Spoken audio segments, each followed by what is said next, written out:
Madame, Monsieur, bonsoir. Une fois de plus, ravi de vous retrouver sur la télévision interactive pour partager avec vous les informations de ce samedi 8 mai. Voici les titres.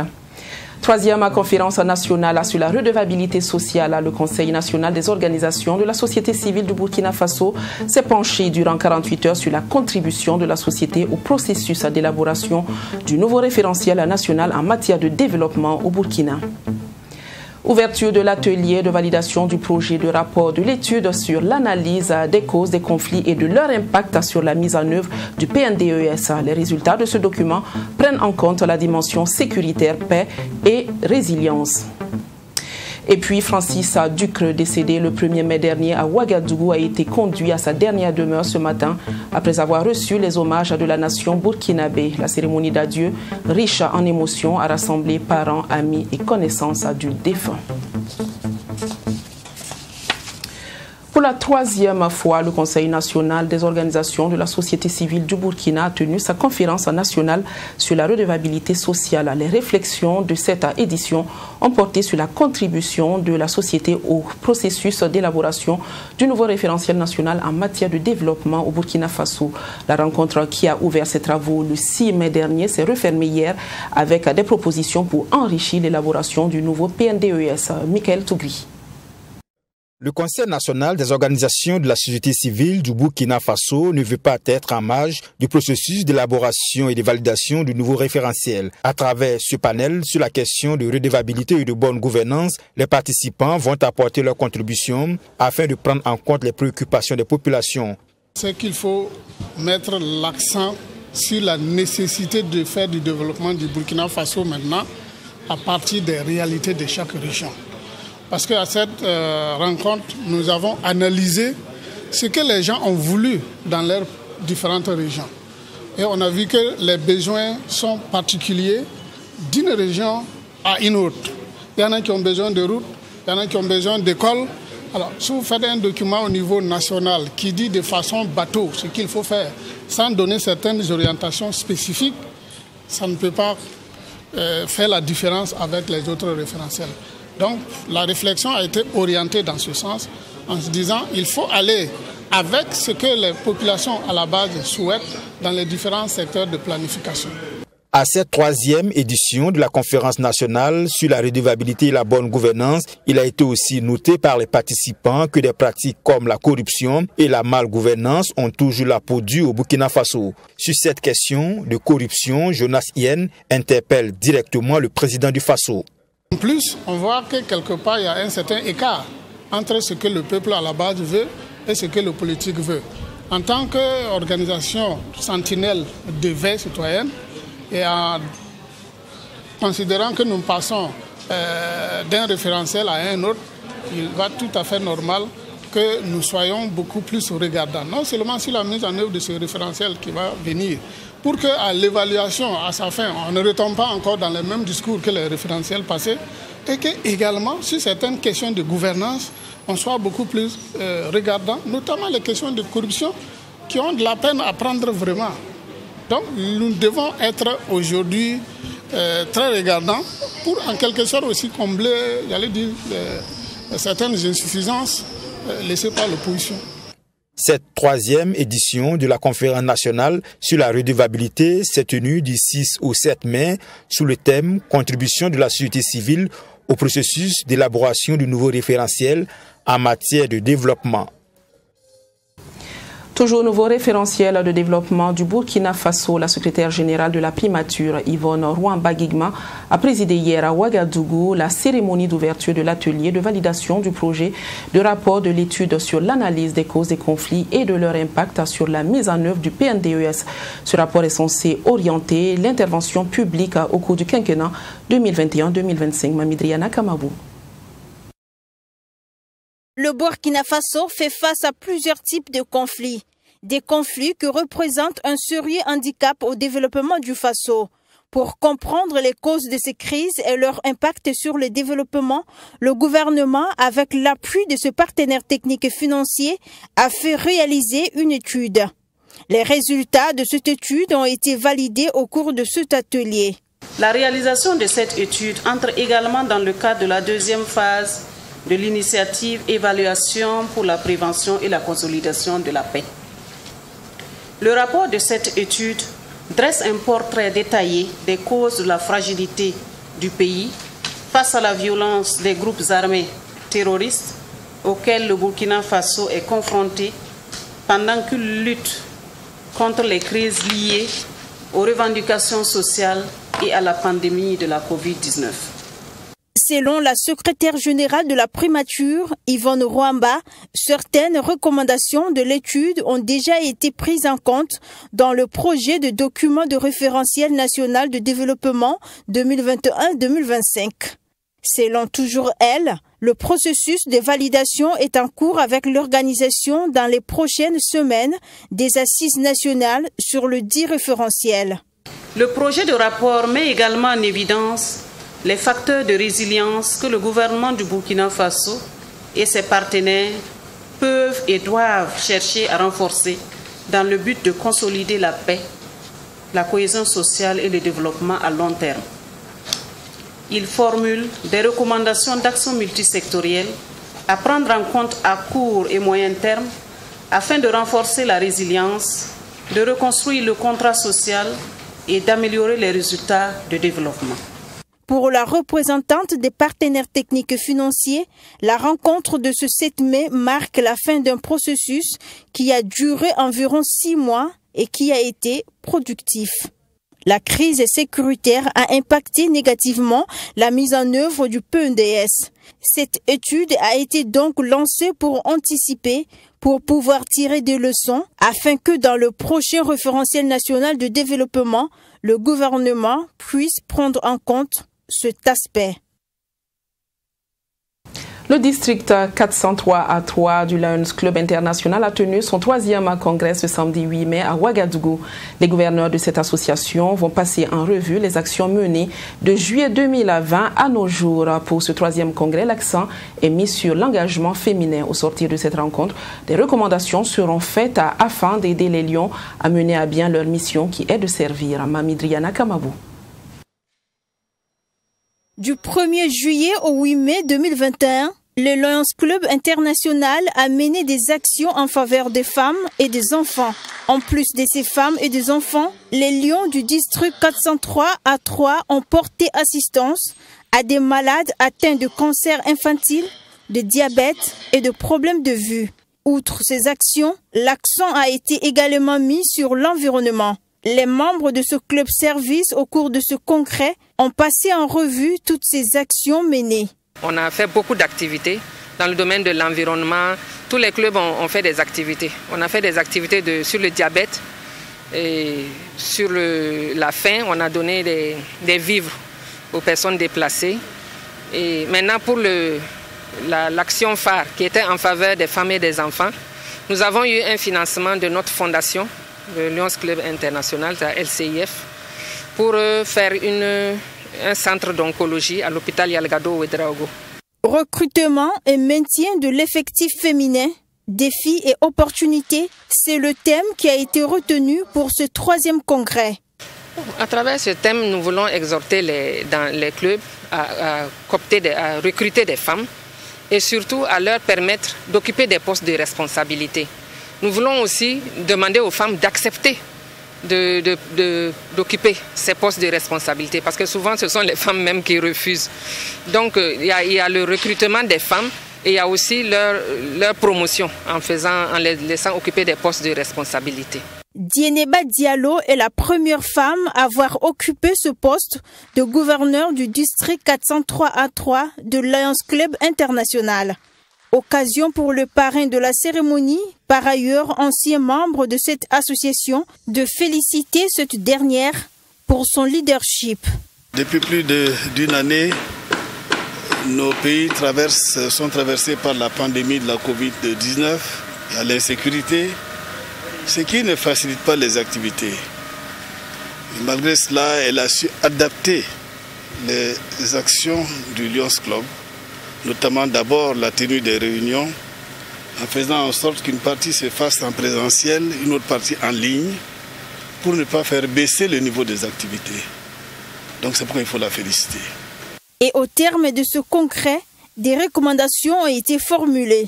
Ces recommandations permettront aux nouveaux dirigeants qui seront investis dans les mois à venir de mener à bien leur mission. Le mouvement Plus jamais à moto sans mon casque a organisé ce samedi une opération de don de sang au Centre national de transfusion sanguine de Paspanga, c'est à Ouagadougou. Un geste qui, selon les premiers responsables du mouvement, vient répondre un tant soit peu à la demande du liquide rouge vital à Sanata Seri. L'objectif visé à travers cette opération de don de sang du mouvement Plus jamais à moto sans mon casque est de mettre à la disposition du Centre national de transfusion sanguine 100 poches de sang. Selon les premiers responsables du mouvement, cette initiative se veut une double sensibilisation. Et nous appelons à un élan de solidarité dans le cas de sensibiliser pour le port du casque, car nous savons bien que c'est un élément qui sauve, pour ne pas dire qui sauve en cas d'accident. Donc il est plus important que nous nous réunissons ensemble pour voir comment est-ce que nous allons amener nos jeunes frères, nos frères amis sur le port du casque. Initialement, nous avons prévu 100 poches de sang du moins, déjà pour essayer de pallier également et à nos frères malades qui sont couchés, qui ont le besoin du sang également. Ils ont été nombreux à avoir répondu présent à l'appel du mouvement pour faire le geste qui sauve. Je suis passé ce matin pour donner mon sang, pour bien sauver des vies. Ce qui dit sauver des vies, c'est sauver soi-même aussi. C'est-à-dire que tout le monde peut être dans ce genre de cas.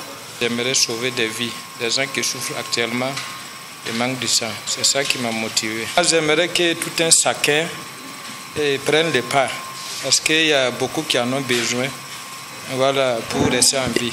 Donc, une fois que l'occasion se présente, que chacun arrive à réfléchir pour passer ici. Je sais qu'il est difficile au Burkina d'avoir 2 fois du sang et dans les hôpitaux. Et vu aussi qu'il y a tellement d'accidents ici. On a beaucoup plus de victimes, c'est-à-dire des morts suite à un manque de sang. Mais bon, si on se porte bien, on croit qu'on se porte bien, pourquoi ne pas venir aider? Pour la coordonnatrice du Centre national de transfusion sanguine de Paspanga, ce geste vient à point nommé, surtout en ce mois de jeûne musulman, où les initiatives personnelles de don de sang ont considérablement baissé. Dernier temps, avec le carême des musulmans qui est là, on a vu en tout cas une baisse de la mobilisation des donneurs de sang au niveau du site. Parce que d'habitude, même par journée, on pouvait se retrouver avec plus de 40 poches. Mais présentement, si on a eu 12, 15, même c'est bon. On n'arrive pas à avoir un nombre même qui atteint 20 par jour. Chaque donneur de sang est réparti aujourd'hui avec un casque. Une manière pour le mouvement de les rappeler qu'il est bien de donner son sang pour sauver des vies, mais qu'il est aussi important de porter son casque en circulation pour le bien de soi-même. Covid-19 au pays des hommes intègres, les Burkinabés ont tendance à ne plus faire avec négligence, insouciance ou indifférence. Allez-y savoir. En tout cas, le constat est net. À Waïgouya, comme un peu partout dans le pays, les populations délaissent les mesures barrières qui semblent être le dernier de leurs soucis. Elles réclament plutôt la réouverture des frontières fermées depuis plus d'1 an maintenant. Suivez ce reportage de Maxime Jean-Eudes Bambara réalisé dans la cité de Nabakangou. À Waïgouya, tout comme dans les autres villes du Burkina Faso, le respect des mesures barrières semble tomber aux oubliettes.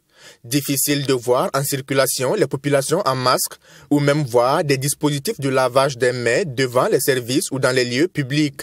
Pourtant, l'on affirme s'inquiéter de cette maladie qui n'a pas bonne presse, mais le comportement face au respect des mesures barrières est tout autre. Dire nous avons peur, je dirais que c'est trop, mais ça nous inquiète, Et vu que il y a un rebond dans d'autres pays, ici c'est vrai que dans les derniers temps nous sentons qu'il y a plus de nombre comme ça, mais nous restons toujours vigilants.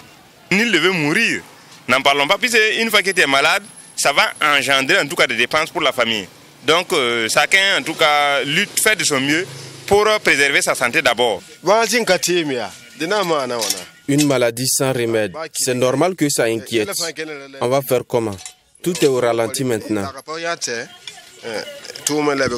Dans la cité de Naba Kango, si certains sont bien conscients de l'existence de cette pandémie, d'autres par contre restent jusque-là dubitatifs.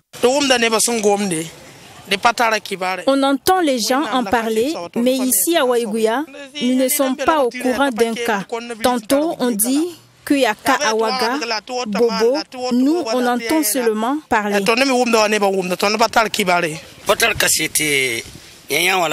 Personnellement, je ne peux pas témoigner que quelqu'un a ça à Waïgouya ici.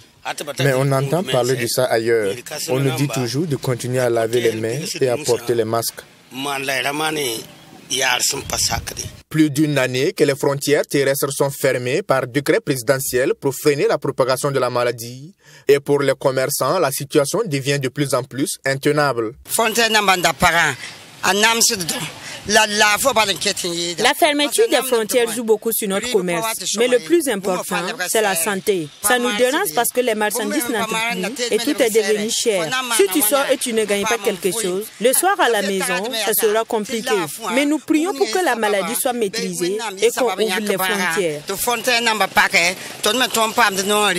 Nous avons des parents qui sont là-bas, qui ont des activités ou qui veulent venir rendre visite à leurs parents ici. Ils n'arrivent pas à venir. Il y a d'autres même qui ont des marchandises à transporter vers la Côte d'Ivoire ou à transporter vers le Burkina. Ils n'arrivent pas, en tout cas jusqu'à présent, ils n'arrivent pas à joindre les deux bouts. Ce qui en tout cas joue négativement sur l'économie du Burkina même et sur l'économie des autres pays. Pour voyager à Mali, c'est difficile. Ils ont fermé les frontières depuis 1 an et demi. On ne peut plus voyager. C'est dans les voyages on mange. Ils n'ont qu'à faire pardon de nous libérer.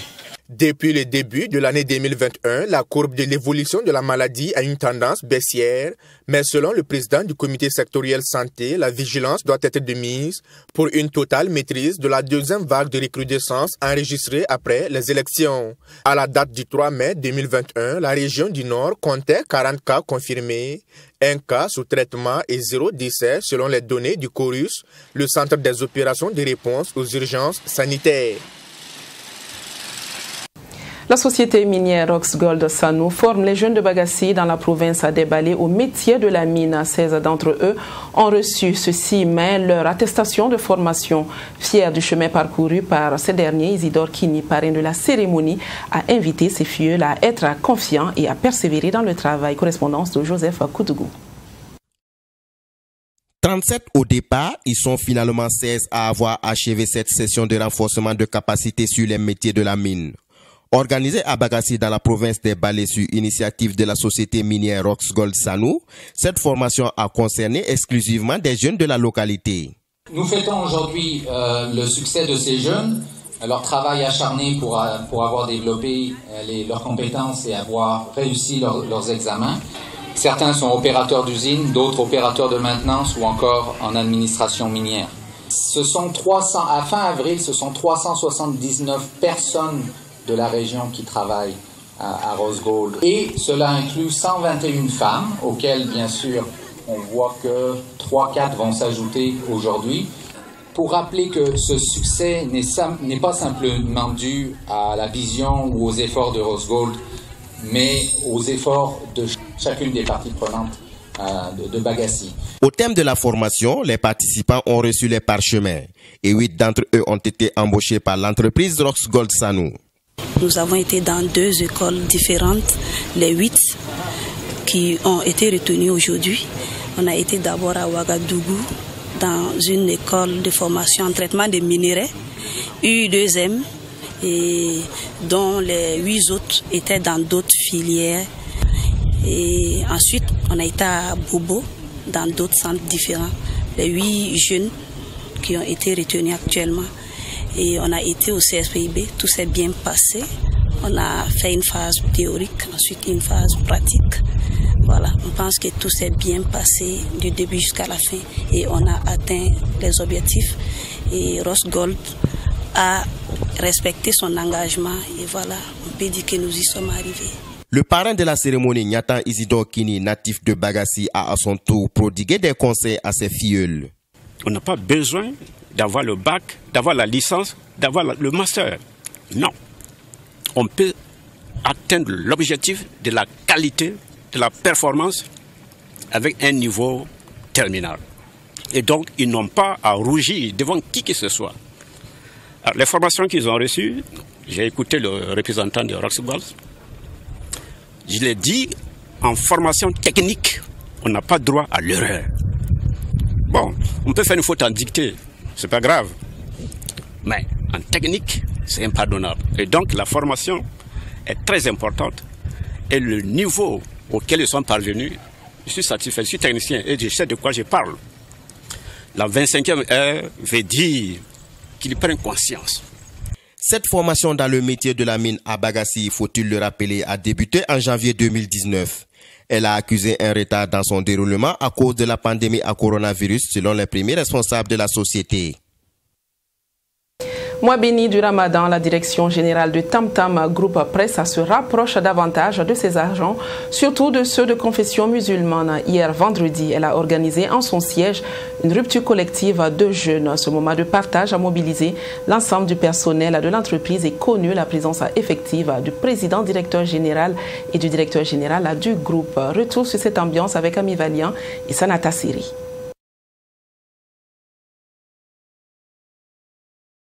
Consolider les liens de fraternité et ancrer davantage l'esprit de cohésion et de partage entre travailleurs, c'est tout le sens de cette rupture collective de jeunes au sein de Tam Tam Group Presse de TGP. Voulue par la direction générale, cette activité se veut une occasion pour témoigner sa solidarité à son personnel de confession musulmane en ce mois de Ramadan. Nous l'avons organisé, la direction générale, au nom de toute la communauté musulmane de l'entreprise. C'est un moment pour nous de fraterniser et de les accompagner. Quand vous remarquez aujourd'hui, là, il y a les musulmans, les non-musulmans, bon, tout le monde en s'imbrique. J'entends les chrétiens dire qu'ils sont là au nom du dialogue islamo-chrétien. C'est des choses qui sont vraies. Voilà, donc on essaie de perpétuer cela.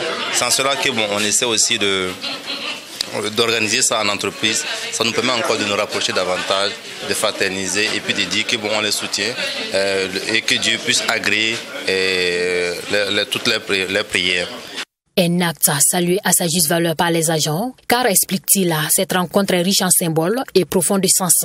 C'est toujours une bonne initiative d'organiser une rupture commune. Déjà, ça fortifie les liens et ça permet de communier avec tout le monde. Vous savez que dans une corporation, il y a plusieurs religions. Et donc, quand il y a une rupture commune comme ça, on arrive à collaborer ensemble, on arrive à partager tout ce qu'on a vécu tout au long de la journée, à échanger. Donc, je trouve toujours que c'est bien. Et pour également promouvoir la tolérance religieuse et rappeler la nécessité du respect du principe de la laïcité, le personnel non musulman a été associé à cette rupture collective. Ce moment de partage-là, voulu par le prophète Mohammed, paix et salut sur lui, voulu par les hommes, c'est un moment de partage par excellence, donc aussi que des travailleurs d'une même entreprise se retrouvent à cette même heure de rupture pour partager le pain quotidien. Je pense aussi que c'est une bonne chose et on souhaite que tout se passe bien et que le jour de la fête du Ramadan, ce soit un jour d'action de grâce, que Dieu agrée les différents sacrifices que les uns et les autres ont consentis.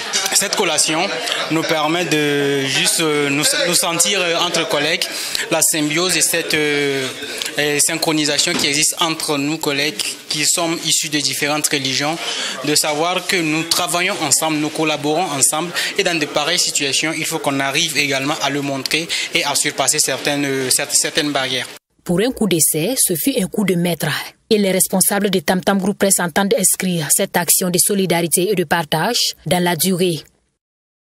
Du monde rural au monde métropolitain, parcours exceptionnel d'un orphelin d'Afrique. C'est là le titre du livre de Bekoumbe Kwantiala, Jean de Dieu Sommet, doctorant en leadership et éducation à l'Université Indiana du Sud aux États-Unis d'Amérique. L'écrivain burkinabé a présenté son œuvre au cours d'une cérémonie dédicace animée ce 8 mai à Ouagadougou en présence de ses collègues, amis, parents et des hommes de médias. Les détails dans cet élément de Fatimata Nikiema.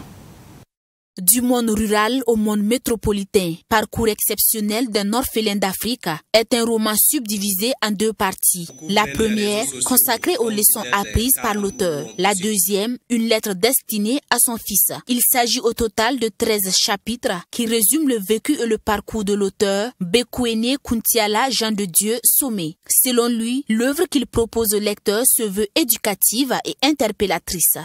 Donc je me suis dit tout simplement, je me donne en tout cas à donner un exercice à tous les jeunes, un exercice à tous les papas et à toutes les mamans.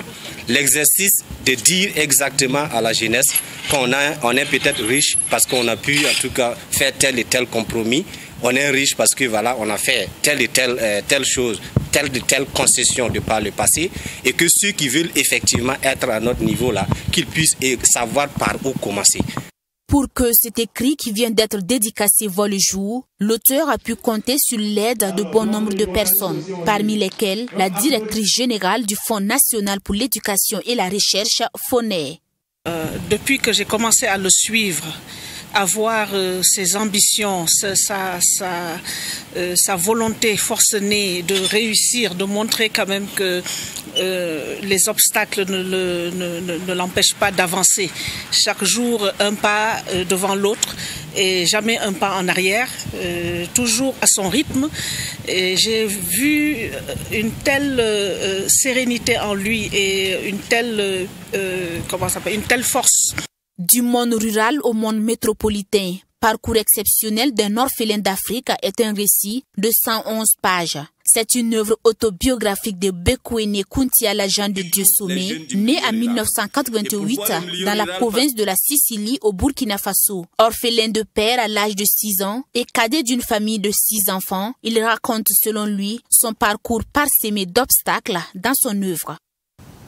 Et puis, page triste de ce 20h, Francis Ducreux, né en France le 14 février 1945 et créateur du Tour du Faso, est décédé le 1er mai dernier au Burkina Faso. L'inhumation a eu lieu ce samedi 8 mai au cimetière de Gunga. Avant cela, les autorités burkinabées ont organisé une cérémonie d'hommage pour lui témoigner la reconnaissance de la nation. Assami Touré. C'est ce samedi 8 mai que Francis Ducreux a été inhumé. Collaborateurs, cyclistes, parents, amis, tous ont tenu à rendre un dernier hommage à l'illustre disparu. Après la levée du corps à la morgue du secteur 30, c'est au domicile mortuaire que le cortège s'est rendu. S'en est suivi quelques recueillements et direction la salle des arts martiaux où une cérémonie d'hommage lui était réservée. Tour à tour, des discours, des témoignages, des anecdotes ont ponctué la cérémonie. L'émotion était grande pour sa fille qui avait voulu l'enterrer auprès d'elle en France. Mais comme avait souhaité le défunt, c'est au Burkina Faso que son corps reste finalement. Ma première volonté a été de te ramener près de moi. Mais l'Afrique t'a tant apporté. T'ayant rendu si heureux. T'ayant permis d'être la personnalité que tu es devenue. Alors, en guise de remerciement à tous, en guise de remerciement à ton pays d'accueil, j'ai décidé de lui laisser ce que j'ai de plus précieux. Pour ce qu'il a fait pour la nation burkinabé ainsi que pour l'Afrique tout entière, Francis Ducreux a été élevé à titre posthume au grade de grand officier de l'ordre du mérite burkinabé par le président du Faso. Nous vous élevons à titre posthume à la dignité de grand officier de l'ordre du mérite burkinabé. Suite à cette distinction, les autorités se sont recueillies une fois de plus sur la dépouille et direction le cimetière de Gunga. C'est dommage que moi je ne l'ai pas côtoyé longtemps, je l'ai côtoyé juste 4 ou 5 mois. Et avec tout ça, vraiment, M. Ducreux, c'est vraiment un combattant. C'est vraiment un combattant et c'est quelqu'un vraiment qui n'hésite pas à créer. Et tout ce qu'il a entrepris depuis, si tu regardes l'histoire, les différents témoins montrent que vraiment c'est un homme. C'est un homme. Moi personnellement, c'est très dommage. C'est Dieu aussi qui a décidé ainsi. Je n'ai pas eu la chance parce que tout simplement on était surtout dans le milieu même du préparatif du Tour du Faso 2021. Je me rappelle qu'il n'hésitait pas à m'appeler chaque fois pour l'organisation du Tour du Faso.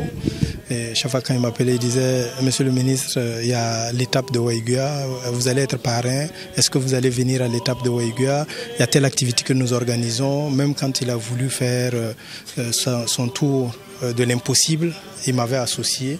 Et aujourd'hui, donc, pour moi, c'est un devoir de venir rendre un hommage particulier à cet amoureux du Burkina Faso. Affectueusement appelé l'infatigable, Francis Ducreux avait pour projet de créer le Grand Prix Thomas Sankara, le Grand Prix de Ouagadougou, mais aussi le Tour du Tchad. Il était donc de bon ton pour le ministre des Sports de lui offrir une cérémonie afin d'assurer la continuité dans ses projets. Je retiens quelqu'un qui a été fidèle au Tour du Faso, quelqu'un qui était fidèle au Burkina Faso. Et à partir d'ici, il a pu développer l'initiative de faire d'autres tours dans la sous-région, puis finalement un peu partout en Afrique. Et donc un homme qui était passionné pour le cyclisme et qui aujourd'hui repose en paix dans cette terre libre du Burkina Faso. C'est la première préoccupation, c'est de voir quel hommage on pourrait rendre à cette personnalité qui a donné tant à notre sport. Et avec l'accord de la famille qu'on a eu pour pouvoir faire l'enterrement ici au Burkina, on s'est investi de manière à ce que cet hommage-là soit à la hauteur de ce qu'il a fait pour notre sport. Le créateur du Tour du Faso, du Bénin, du Togo, Madagascar, Côte d'Ivoire, Mali, le Tour de l'impossible et la boucle du coton reposent désormais au cimetière de Gongé, laissant derrière lui une grande famille de la petite reine inconsolable. Francis Ducreux, reposé en paix sur la terre du Faso. Fin de cette édition, je vous quitte sur cette image de la cathédrale de l'Immaculée Conception, construite sur l'initiative de Monseigneur Thévenot entre 1934 et 1936. La cathédrale présente une architecture qui s'inspire donc des constructions traditionnelles ouest-africaines et des constructions romano-européennes. Elle est située au secteur numéro 2 dans l'arrondissement numéro 1 de la capitale à Burkinabé. Bonne suite de programmes sur nos antennes. Je vous retrouve la semaine prochaine pour d'autres informations. Bonsoir.